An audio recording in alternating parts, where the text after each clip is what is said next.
Hi everybody, this is Jan Chosen Bays, and I'm a physician and also a Zen teacher.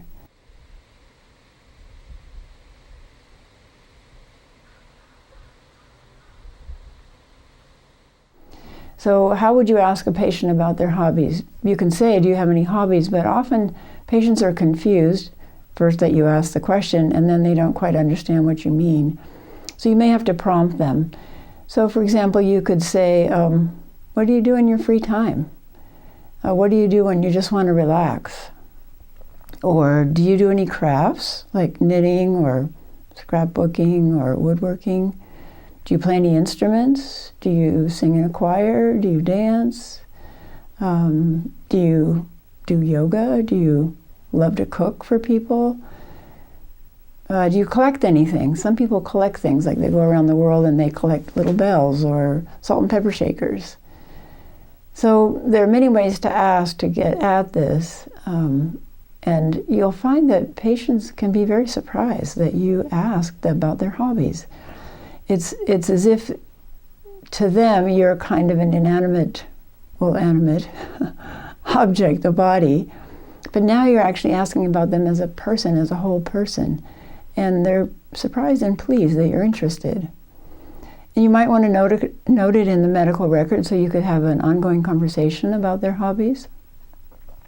Also, you might be surprised that you might discover things about the patients that you didn't know. For example, you might find out some of the health hazards in their life. If they work with dry clay and they're not using a mask, then they're inhaling silica.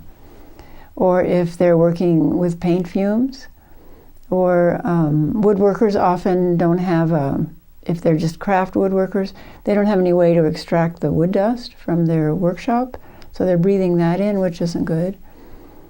You can also find out about mutual hobbies. So we had one physician who tried this, and she discovered that one of her patients was a painter, and she was also a painter. So they had a great conversation about where do you buy your supplies, and have you taken any classes, and so on. And then you can also find out if they have any dangerous habits. For example, one of our medical examiners actually did base jumping, which is quite dangerous, and he ended up dying. So you want to know that if somebody is driving a motorcycle at night without lights on or something like that.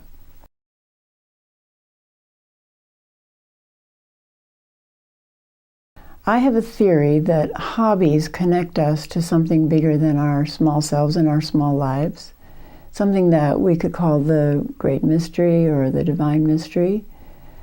And for example, I'll give you some examples. So, because I like to investigate this. So for example, clay, people who work with clay, potters who make things on a wheel. There are a lot of myths in many different cultures about people being formed by God, let's say, on a potter's wheel.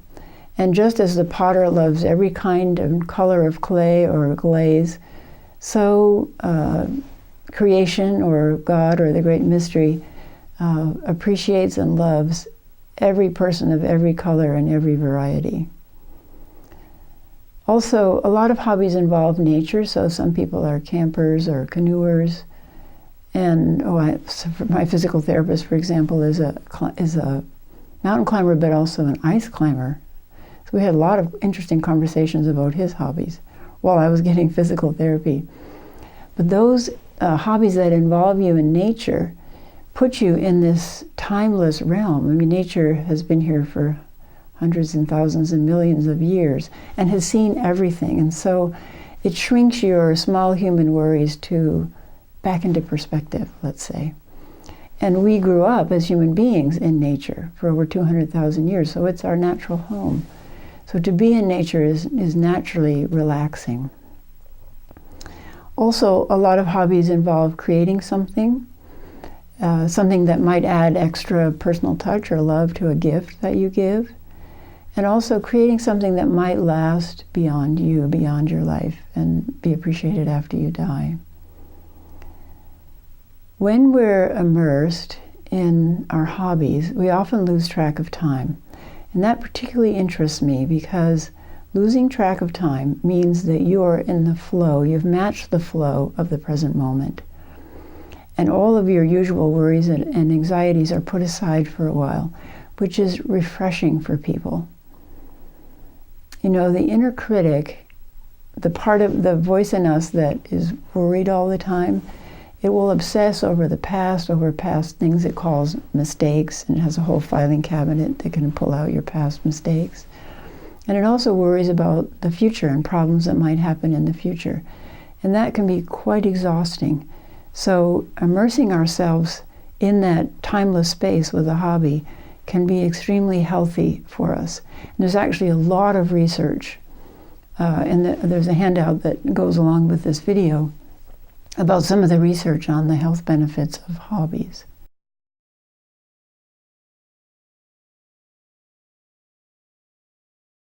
There's actually an article in one of the old, I think it was JAMA journals, about the benefits of hobbies for physicians. And one of the points they made was that it gives physicians something to do when they retire, because you know how busy we are all the time, and sometimes retirement can be a big shock, and people can even die after they retire if they don't have something to do. So hobbies are good for all of us. Learning to rest in the present moment has many, many health benefits. That's been proven over and over again.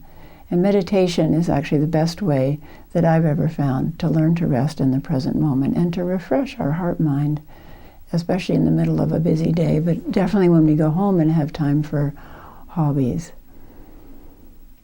For doctors, I think this is very important because our lives are so filled with activity and with worries, because in our profession, this applies to doctors, nurses, and also psychotherapists. In our profession, mistakes that we make, if we're distracted or our mind is somewhere else when we're working with a patient, can cause somebody disability or their life. So it's very important for us to learn to keep coming back to the present moment and rest in the present moment. And hobbies are one way we can do that.